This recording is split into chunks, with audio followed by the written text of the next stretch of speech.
बिस्मिल्लाहिर्रहमानिर्रहीम। नाज़रीन, मैं हूं जावेद बलोच और उम्मीद है आप लोग खैरियत से होंगे। तहरीक इंसाफ की तहरीक के बारे में बात की जा रही है, लेकिन आज बड़ा एक जो है वो अफसोसनाक वाक़या पेश आया अडयाला जेल में, जब अलीमा खान एल सहाफ़ियों से बातचीत कर रही थी और सहाफ़ियों के सवालात ले रही थी। मीडिया टॉक शुरू थी, लेकिन अचानक तहरीक इंसाफ के कारकुनों ने सहाफ़ियों से बदतमीज़ी शुरू कर दी और झगड़ा स्टार्ट हो गया। सहाफ़ियों पर इल्ज़ाम लगाए गए कि आप तरह तरह के सवाल करते हैं और तरह तरह के जो है वो इल्ज़ाम लगाते हैं। तहरीक इंसाफ के कारकुनों ने न सिर्फ सहाफ़ियों के साथ बदतमीज़ी की बल्कि हाथापाई भी हुई और 2 सहाफ़ी ज़ख्मी भी हो गए, उनके कपड़े भी फाड़ दिए गए, जिस पर सहाफ़ियों ने अडयाला जेल के बाहर अलीमा खान की जो मीडिया टॉक थी उसका बाइकाट कर दिया। इससे पहले भी ऐसे वाक़यात हुए कि सवाल किए गए तो उस पर बुरा बनाया गया, और आज बाकायदा जो है वो तहरीक इंसाफ के कारकुनों ने सहाफ़ियों पर हमला भी किया, हाथापाई भी हुई और 2 सहाफ़ी ज़ख्मी भी किए गए। इस पर बात करेंगे और हम फिर बात करने जा रहे हैं कि तहरीक इंसाफ की जो सैलाब ज़दगान के लिए कोई इमदाद है या कंपेन है। जारी बात है, तहरीक इंसाफ के हलकों से जो है वो लोग जीते हुए हैं मुख्तलिफ इजला से, और अपने अपने हलके में तहरीक इंसाफ के अरकान क्या कर रहे हैं, तहरीक इंसाफ के अरकान पार्लियामेंट का क्या प्लान है, कैसे मदद की जा रही है, इस पर बात होगी। और तहरीक इंसाफ की नई तहरीक का जो है वो कहा जा रहा है कि एक नई तहरीक जो है वो आने वाली है। ये क्या तहरीक होगी, किस तरह की होगी और इसमें कौन कौन शामिल होगा, इस पर भी बात होगी। और फिर तहरीक इंसाफ के जो इस्तीफ़े हैं कमेटियों से, उसके बाद का मरला क्या आने वाला है, ये तमाम मौज़ूआत पे हम बात करेंगे। हमें ज्वाइन किया है सेनेटर हुमायूं महमद साहब ने। डॉक्टर साहब, बहुत शुक्रिया वक्त देने का तहरीक इंसाफ से। और शमाल राना ने हमें ज्वाइन किया है मुस्लिम नून से। मैम, आपका शुक्रिया वक्त देने का। डॉक्टर साहब बताइएगा सर, एक तो आज अफसोसनाक वाक़या पेश आया अडयाला जेल के बाहर। अलीमा खान टॉक कर रही थी, मीडिया टॉक थी उनकी, और सहाफ़ियों से अचानक जो है वो कारकुनों की जो है वो हाथ टॉक हुई, फिर हाथापाई हुई, फिर 2 सहाफ़ी ज़ख्मी हो गए। देखिए जी, बात यह है कि मैं चूंकि उसके पूरे डिटेल्स नहीं मालूम, मैं आपको हतमी तौर पे नहीं कह सकता, लेकिन मुझे इतना पता है कि बहुत सारे जो सहाफ़ी हैं, नॉट बहुत सारे, चंद एक सहाफ़ी ऐसे हैं जो ऐसे सवाल कर लेते हैं कि जिसका कोई तुक नहीं बनती। मैं मिसाल दे देता हूँ कि जब 5 अगस्त को जब हमने कहा था कि भाई हम लोगों ने एहतजाज करना है, तो बड़ी मुश्किल से मैं इधर उधर से कर आके मैं अडयाला जेल के सामने पहुंचा था। तो वहां पे बहुत सारे सहाफ़ी अप्रिशिएट कर रहे थे। उनमें से एक सहाफ़ी का सवाल था कि जी आप सस्ती शोहरत के लिए यहाँ पर आए हैं। अब ठीक है, मैंने कहा कि आप सस्ती शोहरत के लिए मुझसे ऐसा सवाल पूछ रहे हैं, तो वो ठीक है, मैंने उनको हैंडल अपने तरीके से कर दिया। लेकिन बाद सवालात ऐसे होते हैं जो कि शायद पूछने नहीं चाहिए, लेकिन हैविंग सेड दैट थिंग, अगर सवाल पूछ भी लिया जाता है तो उसका एक तरीका होता है। मैं इस बात को टोटली समझता हूँ कि उसका एक आंसर करने का एक सही तरीका होता है, और वो सही तरीका होना चाहिए। सहाफ़ी जैसा मर्जी मुश्किल, बुरा, सही, चुपता हुआ, गंदा सवाल जो मर्जी कर ले, हमें अपना जवाब जो है ना वो तरीके से देना चाहिए। तो यहाँ पे मैं एक वो है, लेकिन ये याद रखें, बाज़ दफ़ा जब आपको आपके लीडरान को मिलने नहीं दिया जाता, और बाज़ दफ़ा आपके लीडर की बहनों के साथ बदतमीजी हो रही होती, जैसे पिछले दिनों भी आपने देखा था कि जिस तरीके से बदतमीजी हुई थी, अगर उस तरह की चीजें होती है तो थोड़ा सा इमोशनल जरा हाई होते हैं, तो इस चीज को दोनों तरफ से जरा नजरअंदाज कर लेना चाहिए, जरा इसको लो प्ले कर लेना चाहिए। कोई ऐसी बड़ी बात नहीं है, तो ये चीजें हो जाती होती है। लेकिन डॉक्टर साहब, सवाल अच्छा हो या बुरा हो, सवाल तो सवाल होता है, लेकिन उसका जवाब भी जो है अगर उसी तरीके से दिया जाए तो ज्यादा बेहतर नहीं होता बजाय कि हाथापाई करने के? देखिए, बुरे गलत तरीके के सवाल का या गलत नियत के सवाल का गलत जवाब भी आ सकता है, और वो भी बड़ा चुपता हुआ सवाल हो सकता है, तो बाल जवाब हो सकता है। तो बाल दफा इन चीजों को अवॉइड करना चाहिए, दोनों तरफ से अवॉइड करना चाहिए। आपको भी पता है, देखें, सारे सहाफ़ी जो है ना प्रोफेशनल सहाफ़ियों की तरह काम नहीं कर रहे। आपको भी पता है, मुझे भी पता है, ठीक है। इसी तरीके से इसी तरीके से बहुत सारे ऐसे वर्कर्स होते हैं जो जरा ज्यादा जल्दी उसमें आ जाते हैं, टैश में आ जाते हैं, उनको भी जरा अपने आप को कंट्रोल करना चाहिए। लेकिन ओवरऑल आई थिंक ओवरऑल देखा जाए तो सारी चीजें ठीक हो रही है। ठीक है, आप लोगों ने वो कर लिया था, आपको भी ये एहसास करना चाहिए कि एक ऐसे शख्स को जिसको बगैर किसी वजह के आपको पता है कि किस किस्म के केसेस उनके ऊपर बने, आपको पता है कि ये पिछले दिनों जिस तरीके से पीटीआई के लोगों को डिस्क्वालीफाई किया, आप सबको पता है कि वो कौन से ऐसे 2 विटनेसेस थे जो थे। उस बेसिस पे थोड़ा सा आप लोगों को भी समझ लेना चाहिए। आप लोग तो अगर हमें समझ नहीं आती डॉक्टर साहब, तो फिर आपके कारकुन समझा देते हैं हमें। तो इस्माइला, आप बताइएगा, आपने भी ये खबरें सारी देखी हैं। आज जो वाक़या हुआ अडयाला जेल में, डॉक्टर साहब कह रहे हैं कि कुछ लोग जो है वो चुपता हुआ सवाल करते हैं, कुछ गलत सवाल हो जाता है जो पसंद नहीं आता। तो सवाल पसंद ना आए तो फिर ये तरीका कह रहा है कि साफी में बदतमीजी की जाए, उन्हें हाथापाई की जाए, मारा जाए उन्हें। बिस्मिल्लाहिर्रहमानिर्रहीम। बहुत शुक्रिया, आपने मुझे अपने प्रोग्राम में मौका दिया। देखिए, हम तो पहले दिन से ये मेरा भी क्या, ये पूरे मुल्क का बयानिया है कि तहरीके इंसाफ जो है वो गोली और गुलेल की सियासत करना जानती है। अगर ये हकीकी मानों में पॉलिटिकल वर्कर्स हो ना, तो सियासी कारकुन ना डंडा उठाता है, ना हाथापाई करता है, ना गिरेबान पकड़ता है, क्योंकि हमारी एक पॉलिटिकल ग्रूमिंग हुई हुई होती है। चुपता हुआ सवाल, क्या चुपता हुआ सवाल होता है? क्या ये माजी में हमारी क़यादत से चुपते हुए सवालात नहीं हुए? सहाफ़ी का काम क्या है? उसने सवाल करना है, उसने जो खबर की खोज तक जाना है। तो अगर आप यही जो गुंडागर्दी जो है वो उसका सहाफ़ियों के साथ भी शुरू कर दें। पहले इन्होंने अपने ओपोनेंट के साथ किया, फिर इन्होंने अदालतों पे धावे बोले, इन्होंने पाक फौज को बुरा कहा। अब वो जो सहाफ़ी बरादरी है, अब ये उनके ऊपर अटैक करना शुरू हो गए। हम तो पहले दिन से कहते हैं they are not a political worker, ये तो पॉलिटिकल स्टफ ही नहीं है, ये ऑब्लाइज स्टफ था। अब उनको वो चीजें नजर नहीं आती, इनको ना मार खाने की आदत है, ना इनको जेलों में रहने की आदत है। अब एक बंदा इनका जेल में अपने ही जो, अब मैं क्या कहूँ, लीडर इनकी जमात के हैं, वो अपने ही केसेस की वजह से जेल में हैं। तो अब ये कहते हैं कि उनको निकालें। वो कहते हैं भाई वो गलत केसेस कैसे हैं? गलत और सही का फैसला जो है वो तहरीके इंसाफ के कारकुन ने नहीं करना, वो अदालतों ने करना है। और अदालतें जो है वहीं से इंसाफ मिलेगा। माजी में नवाज शरीफ साहब हमारे कायद हैं, शहबाज शरीफ साहब हैं, मरियम नवाज हैं, हमारी जो सफ़े अव्वल की क़यादत है, उन सबके ऊपर ये केसेस बने थे। तो हमारा जो रास्ता है वो अदालतों से निकला था। आपके मुल्क में कानून है, आइन है, आपके मुल्क में कानून की आइन की बालादस्ती है। ये ना कानून को मानते हैं, ना आइन को मानते हैं, ना फौज को मानते हैं, ना ये सहाफियों को मानते हैं, ना ये आपकी हुकूमत को मानते हैं। तो ये तो अफ्रीका के जंगलों में चले जाएं पे, अगर इन्होंने पाकिस्तान का कानून ही नहीं मानना। तो आप देखें ना, ये कितनी, मैं तो आज आपके प्रोग्राम के तवज्जुह से ये सहाफ़ी बरादरी के साथ खड़ी हूँ जी, और पुरजोर मजम्मत करती हूँ कि इन्होंने, इनके कारकुनान ने इस तरह की जुर्रत और ये क्यों किया। हमारे जो सहाफ़ी भाई हैं जो गर्मी में धूप में हकायक लेकर सामने आते हैं, उनके ऊपर अटैक करना शुरू कर दिया। सहाफ़ी तो जो है वो कहीं घंटे बाहर खड़े होते हैं अडयाला जेल के। जी, मुझे पता है इस चीज का, मैं इसीलिए कह रही हूँ कि अफसोस की बात है। तहरीक इंसाफ की एक नई तहरीक का भी सर सुन रहे हैं, कोई ऐलान हो रहा है और कुछ 26 नवंबर की डेट दी जा रही है। तो अब की बार सर क्या होने वाला है? कोई तहरीक, क्या कोई जलसा है, कोई लॉन्ग मार्च है, क्या होगा सर? देखिए, ये नई तहरीक नहीं है, वो पुरानी तहरीक चली जा रही है। और रही बात ये कि ये जो बात कर रही है ना कि पाकिस्तान तहरीक इंसाफ जो है ना सहाफियों के लिए, मुझे एक बात बताएं, इस वक्त पाकिस्तान के कितने बड़े सहाफियों को ऑफ एयर कर दिया गया है? काशिफ अब्बासी समेत कितने लोगों को कर दिया गया? क्या आज से पहले कभी इतने ज्यादा बड़े सहाफियों को, इक्का दुक्का का हुआ है, गलत हुआ था, उस वक्त भी हुआ था, आपके दौर में भी हुआ? आपको पता है इस वक्त कितने ज्यादा हुआ है?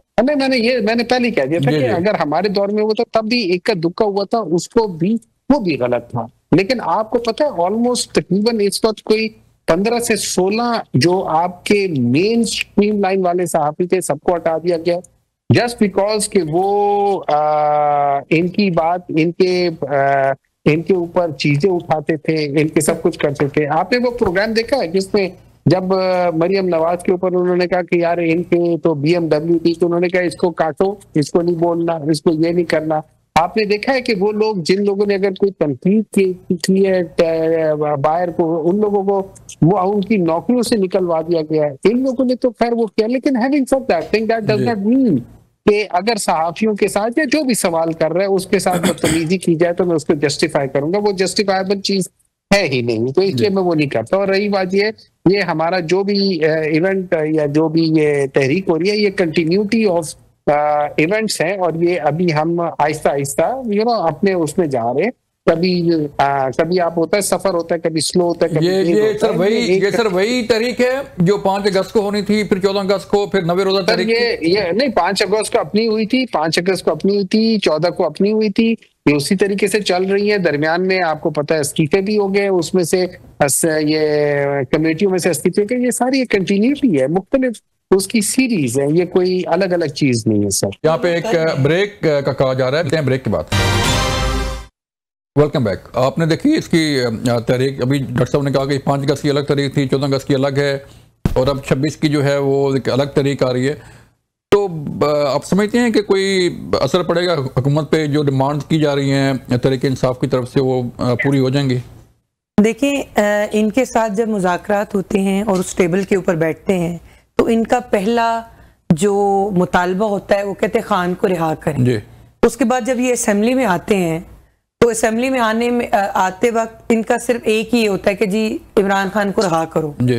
अब आप मुझे ये बताएं कि किसी मुल्क में जहां कानून और आइन हो, वहां की ना तो आपको हुकूमतें इमरान खान साहब को रिहा कर सकती है, मैंने पहले भी कहा, और ना ही इनको मुज़ाकराती कोई टीम जो है वो रिहा कर सकती है। ये बात इनको समझनी चाहिए, क्योंकि अब इनके ऊपर भी थोड़ा सा इन्होंने मुश्किल टाइम देखा है। अब इनकी इतनी तो ग्रूमिंग हो जानी चाहिए कि इनको मुल्क का कानून और आइन की समझ आ जानी चाहिए। दूसरी बात यह है कि इनके किसी भी एहतजाज से हुकूमत को कोई फर्क नहीं पड़ता, ये लोग एहतजाज नहीं करते।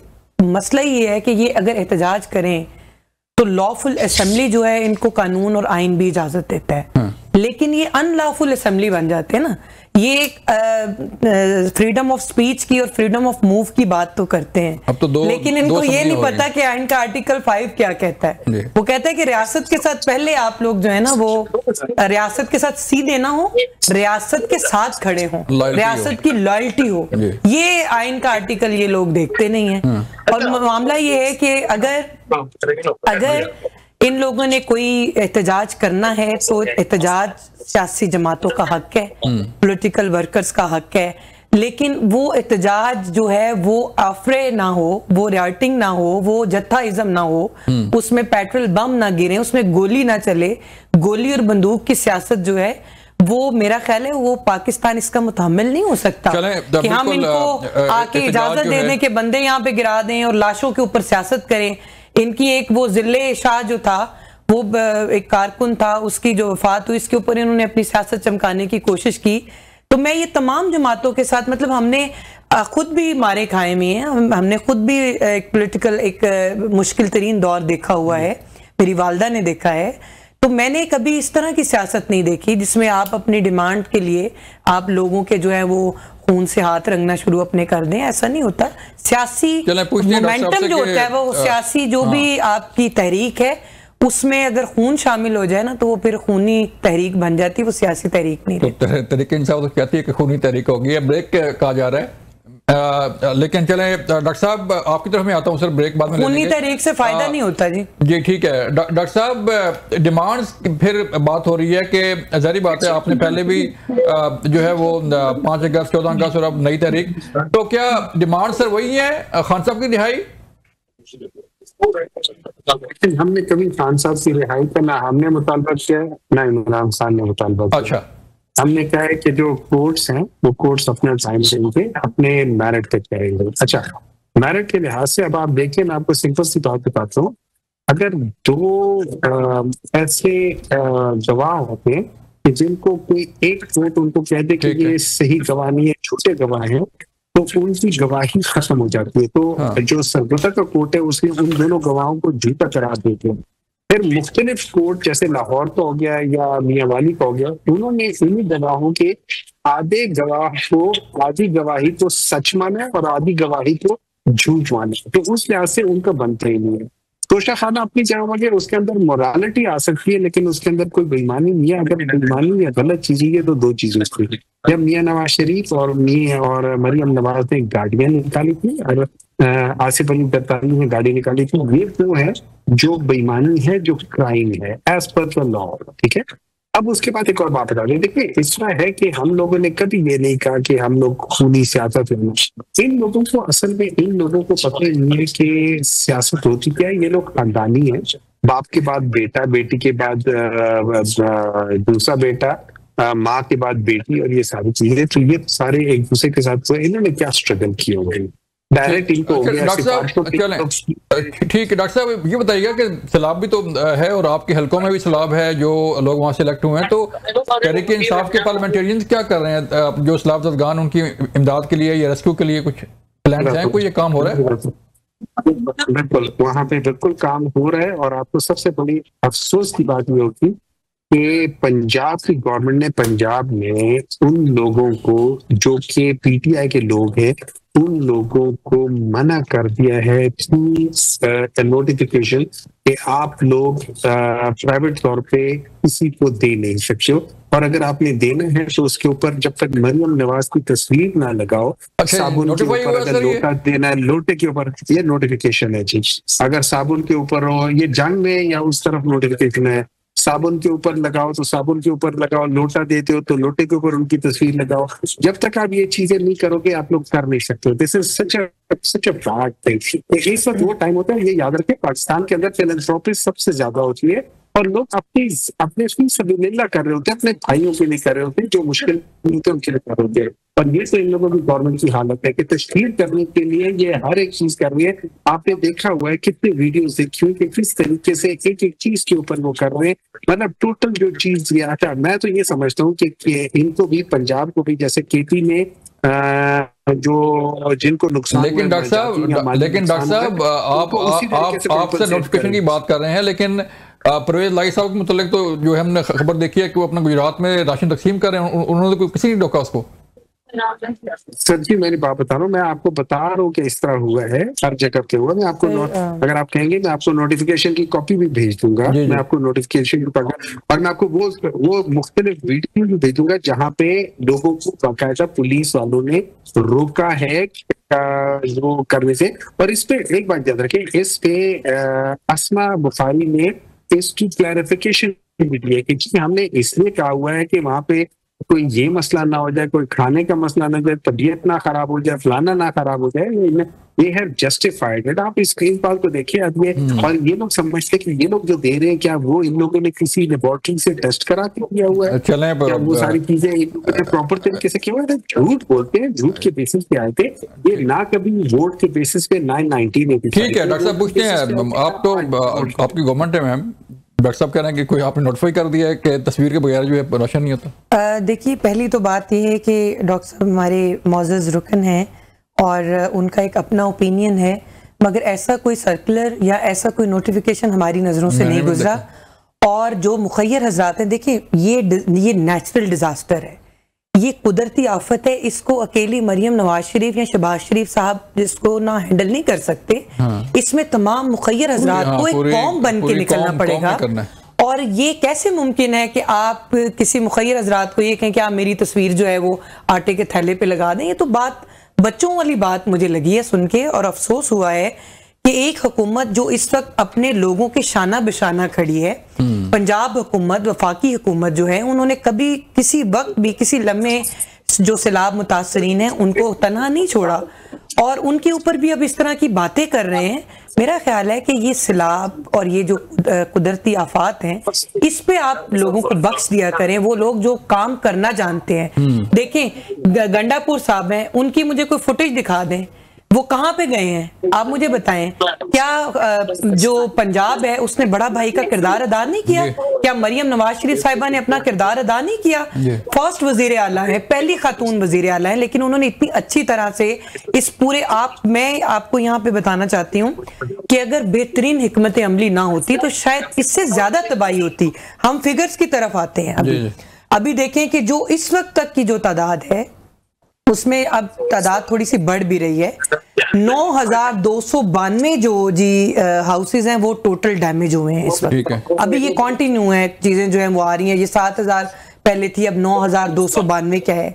उसके बाद जो इंजर्ड हैं जी 884 जो है कोई फिगर आई है, जो कि अब 1,118 है।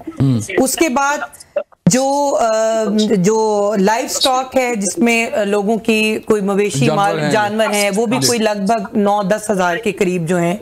अब आप मुझे ये बताएं, आपने अपनी लाइफ में कभी कोई ऐसी हुकूमत देखी है जिसने इंसानों के लिए तो शायद कोई खाना फराम किया हो लेकिन जानवरों के लिए भी चारा फराम कर रही हैं मरियम नवाज शरीफ साहिबा? मतलब कि वो हमें चरिंद परिंद और उसका भी एहसास है। आप किस तरह कह सकते हैं कि हम अपने लोगों को रोक रहे हैं? जी आप लोग जो है वो लोगों की मदद ना करें और लोगों को आप हमारी तस्वीर लगा के दें। देखिए, अगर हुकूमत है, और ये कोई मरियम नवाज शरीफ साहिबा नहीं कहती कि मेरी तस्वीर लगाएं, या शहबाज साहब नहीं कहते, ये एक प्रोटोकॉल होता है जो कि हर अदारा जो है वो इसको पाबंद होता है उसका, वो किसी की इंस्ट्रक्शंस नहीं है और ना ही हमने कोई ऐसा नोटिफिकेशन दिया है। आप ये देखिए कि मरियम नवाज शरीफ साहिबा ने इस वक्त जो इकदामात, सैलाबी जो तूफान, जो सैलाबी तबाही मची है, इसमें जो उन्होंने किया, जहां से पानी गुजरता है, जो पानी गुजर जाता है उसके भी तो आफ्टर शॉक्स होते हैं ना। वहां पे जो सफाई सुथराई, जो वहां पे सारे मामला हैं, वो कौन देख रहा है? वो मरियम नवाज शरीफ साहिबा देख रही हैं, हुकूमत पंजाब देख रही है और बड़ी एक जिसे कहते हैं कि अपने फराइज बखूबी अंजाम देती हुई नजर आ रही हैं। अब तो इंटरनेशनल मीडिया जो है वो मरियम नवाज शरीफ साहिबा के इकदामात की और शहबाज शरीफ साहब के इकदामात की तारीफ कर रहा है। तो मेरा ख्याल है कि ये लोग तो हमारे ओपोनेंट है, इन्होंने तो हमारा अच्छा कदम जो है एक्ट है उसको भी उन्होंने कहना है कि आप गलत कर रहे हैं। सबको इकट्ठा होना चाहिए। इसमें तो सियासत करने की जरूरत ही नहीं है, इस पे तो इनको अप्रिशिएट करना चाहिए। मुझे यहाँ पे एक ब्रेक लेनी है। आपका शुक्रिया डॉक्टर साहब, आपका शुक्रिया। मिलते हैं ब्रेक के बाद। वेलकम बैक नाज़रीन। हम बात कर रहे हैं कि सैलाब की तबाहकारियाँ काफ़ी बढ़ चुकी हैं और अब ये रेले ऐसा ऐसा जो है वो सिंध की तरफ जा रहे हैं। शुजाबाद और जलालपुर को जो है वो खाली करवाया जा रहा है। बिल्कुल पानी करीब आ चुका है और मुल्तान को भी बड़ा ख़तरा है इस सैलाब से। इस पे हम बात करने जा रहे हैं। हमें ज्वाइन किया है इरफान अजीज़ ने। आप हैं शुजाबाद में नुमाइंदा न्यूज़, उनसे बात करेंगे। फिर इमरान अरशद हैं ब्यूरो चीफ मुल्तान, उनसे बात करेंगे और फिर मदनी खान से बात करेंगे जलालपुर पीरावाला में। सबसे पहले चलते हैं इरफान अजीज़ के पास। इरफान, बताइएगा क्या सूरत हाल है शुजाबाद में? ये कहा जा रहा है कि पानी का बड़ा रेला जो है वो घेर रहा है शुजाबाद को, करीब आ रहा है। जी बिल्कुल, मैं इस वक्त मौजूद हूँ दरियाए चनाब के किनारे पर, जहाँ पर जो सैलाबी सूरत हाल है वो बहुत ही शदीद किस्म की है। पानी जो है अपनी आबोताबी के साथ जो है बह रहा है और बहुत सारे लोग इस वक्त जो है सैलाबी सूरत हाल के बाद अपने घरों की छतों पर मासूर हो चुके हैं। उनका कहना है कि हमारे तक रेस्क्यू 1122 या दीगर जो हमारे जाते हैं वो नहीं पहुंच सके। वो अपनी छतों पर होने की वजह से अगर मकान गिर गया तो कोई भी हादसा पेश आ सकता है। मेरे साथ एक शहरी मौजूद है जिनकी फैमिली इस वक्त पानी में मौजूद है। उनसे जानते हैं कि वो क्या कहना चाहते हैं। जी बिल्कुल, इस टाइम हमारे पास बहुत ही खतरनाक सैलाब है और पानी इतनी खतरनाक है कि हम अपने मकान की खड़े हुए हैं।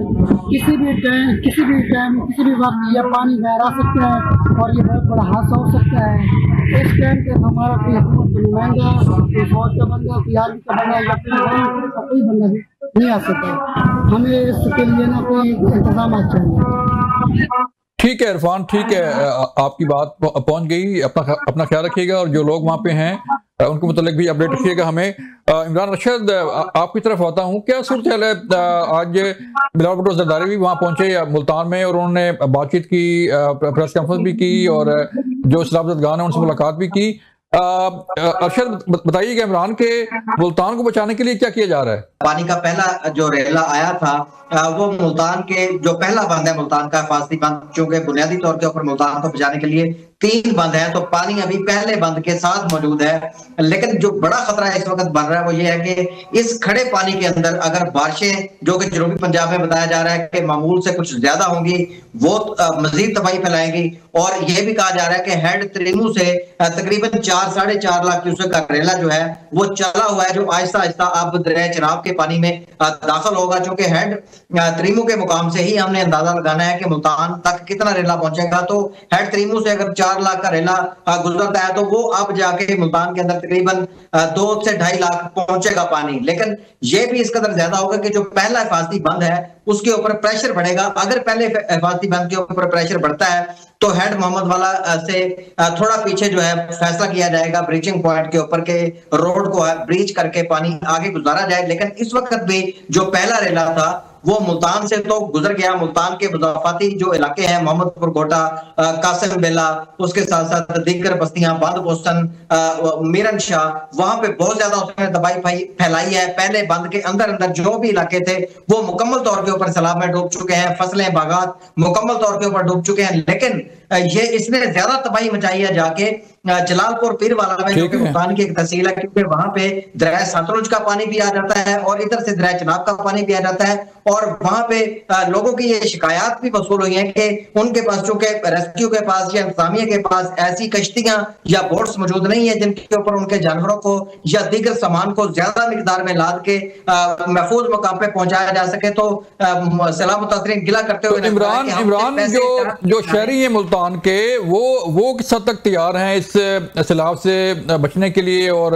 उन्होंने भी अपने तय कुछ बंदोबस्त किया हुआ है कुछ लोगों ने, या कोई इनखला हो रहा है वहां से कोई?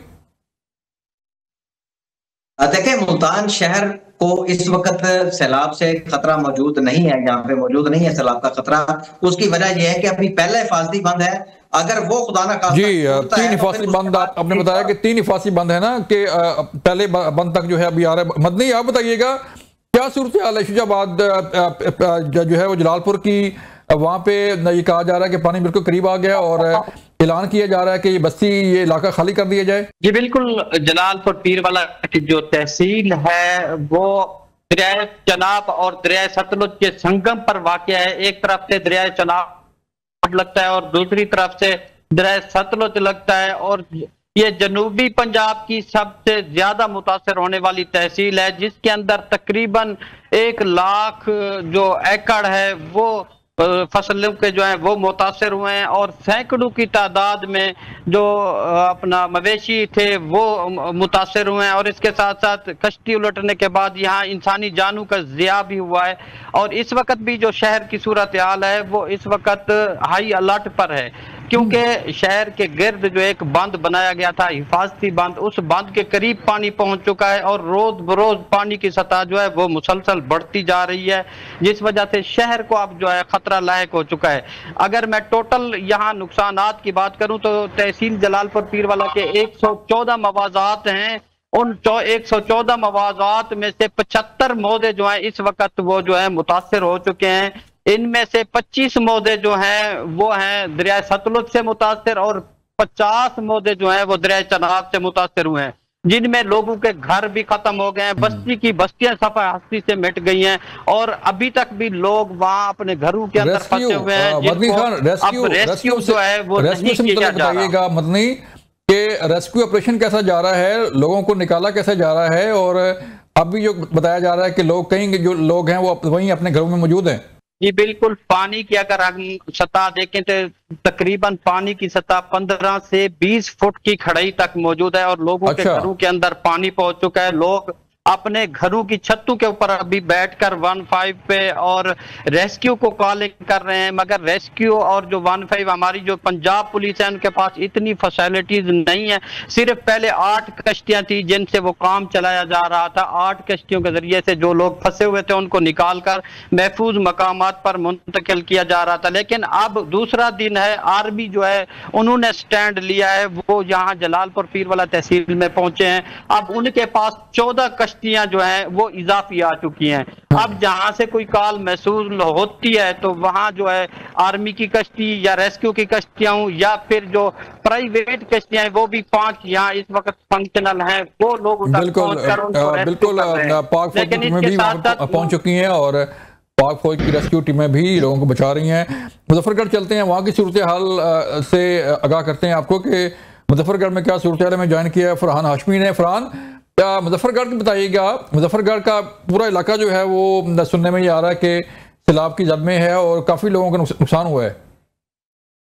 हाँ जी बिल्कुल, मुजफ्फरगढ़ के अंदर जो है सैलाब की जो तबाहकारियों का सिलसिला मुसलसल जारी है। अब जो मुजफ्फरगढ़ की बात की जाए तो आज मुजफ्फरगढ़ के अंदर जो है कल की निस्बत जो है 1.5 से 2 फुट के करीब जो पानी की सतह में हमें इजाफा दिखाई दिया। और इसी तरह जो है अगर हज पंदर की बात की जाए तो रात के जो 6 लाख से ज़्यादा जो है पानी जो वो हज पंदर से उसका गुजर रहा था, लेकिन आज जो उसके अंदर मामूली कमी दिखाई दी है। लेकिन PDMA के मुताबिक क्योंकि पिछला जो सैलाबी रेला है वो मुजफ्फरगढ़ के अंदर जब दाखिल होगा तो इसकी पानी की सतह के अंदर मज़ीद जो है इजाफा होगा और ये इंतहाई एक संगीन सूरत हाल होगी। और अगर पहले जो सलाबी रेला जो गुजर रहा है इसके बाईस जो है अब तक ज़िले भर के अंदर जो है 138 के करीब जो है मुआवजात जो है मुकम्मल तौर पर जो है ज़ेराब आ चुके हैं, जिसके बाईस जो है हज़ारों की तादाद में जो है मुतासिर सैलाब जो है अफराद हैं जो मुतासिर हुए हैं और उसके मुआवजात में जो बस्तियाँ आई हैं वो मुकम्मल तौर पर जो ज़ेराब आ चुके हैं। इसी तरह अगर मुजफ्फरगढ़ के अंदर जो फसलें हैं जो एक्सपोर्ट क्वालिटी का जो आला क्वालिटी का आम तैयार होता है, जो दुनिया भर के अंदर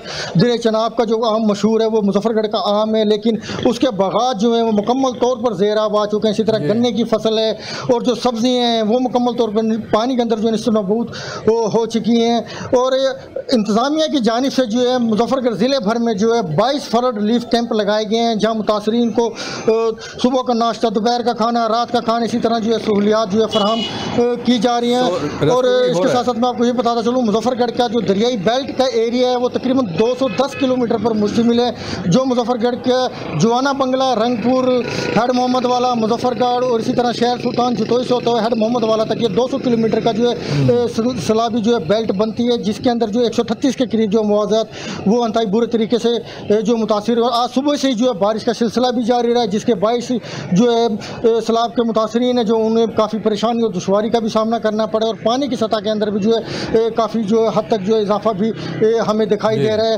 और इसके साथ 138 मौजूद गाँव से का मतलब ये है कि हज़ारों लोग जो है इससे मुतासर हो रहे हैं और लाखों एकड़ जो है राजी भी मुतासर हो सकती है। इमरान, जो मुल्तान की सूरत हाल है आप थोड़ा सा बताइएगा कि मुल्तान जैसे कि आपने बताया कि 3 बंद हैं, पहले बंद तक पानी आ चुका है, अब दूसरा बंद है, तीसरा बंद है, अल्लाह ना करे कि कोई बंद को नुकसान पहुंचे, तो वहाँ पे जो बंद के आसपास के इलाके हैं कितने के वहाँ पे देहात हैं, गाँव हैं, कितना एरिया है जिसको बचाने के लिए जो है वो इकदाम किए जा रहे हैं?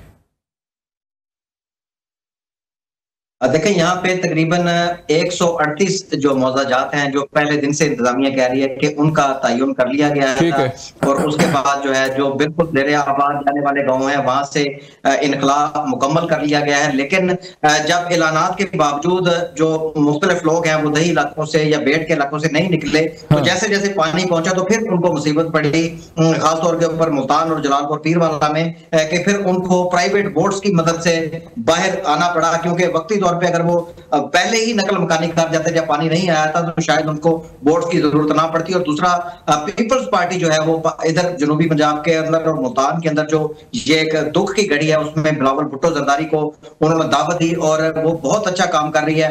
बिलावल भुट्टो जरदारी ने मुजफ्फरगढ़ का विजिट किया, मुल्तान का विजिट किया, यहाँ पे ठीक है इमरान, बहुत शुक्रिया इमरान आपका, मदनी खान आपका शुक्रिया, इरफान अजीज, फरहान हाशमी आपका शुक्रिया। नाजरीन ये था आज का प्रोग्राम, अपना ख्याल रखिएगा, अल्लाह हाफिज।